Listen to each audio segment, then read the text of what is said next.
Le buzz Bourgogne-Franche-Comté. Fréquence Plus. Fréquence Plus met la lumière sur vous, qui faites vibrer la région.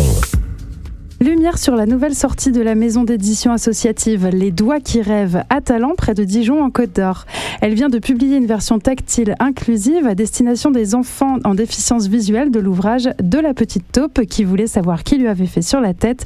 Un livre que la maison d'édition a déjà adapté en 1994 et pour ses 30 ans, l'association en a refait une nouvelle édition. 30 ans après, cette version spéciale est fabriquée à la main, est sortie à Talent. Avec nous, Olympe Brou, chargée de communication des Doigts qui rêvent. Bonjour Olympe. Bonjour.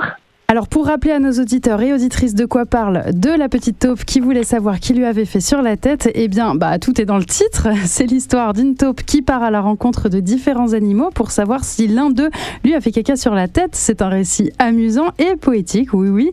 Mais comment est-ce qu'on rend ce récit inclusif aux personnes déficientes visuelles ?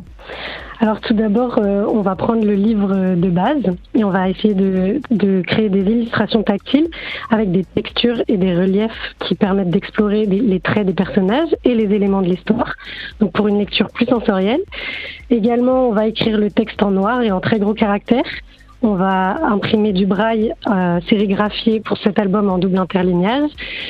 Et il faut savoir que notre association, elle conçoit et elle fabrique les livres tactiles illustrés et des outils multisensoriels pour les enfants déficients visuels ou avec des troubles cognitifs dans notre atelier à Talent et nos imprimeurs à Dijon. Et c'est un travail très minutieux et tout est créé à Talent dans notre atelier.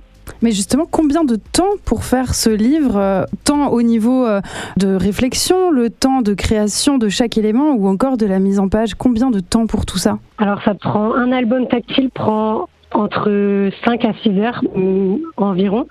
Après, tout dépend du livre en question. Par exemple, pour cet album-là, on a dû utiliser 26 625 crottes pour 400 exemplaires. Ça fait beaucoup de caca. Ça fait beaucoup, effectivement. Et la conception, tout dépend du livre, mais ça prend plusieurs semaines, voire plusieurs mois. Et où est-ce qu'on peut trouver ce livre ? Exclusivement sur Internet ou bien en librairie ? Alors pour l'instant, il est exclusivement sur Internet, sur notre site internet ldqr.org. Il est sorti en janvier. Mais à l'avenir, vous pouvez nous retrouver également dans les salons, dans des salons de livres de jeunesse. Et vous pourrez l'acheter sur le salon, mais aussi pour l'instant il est disponible uniquement sur le site internet.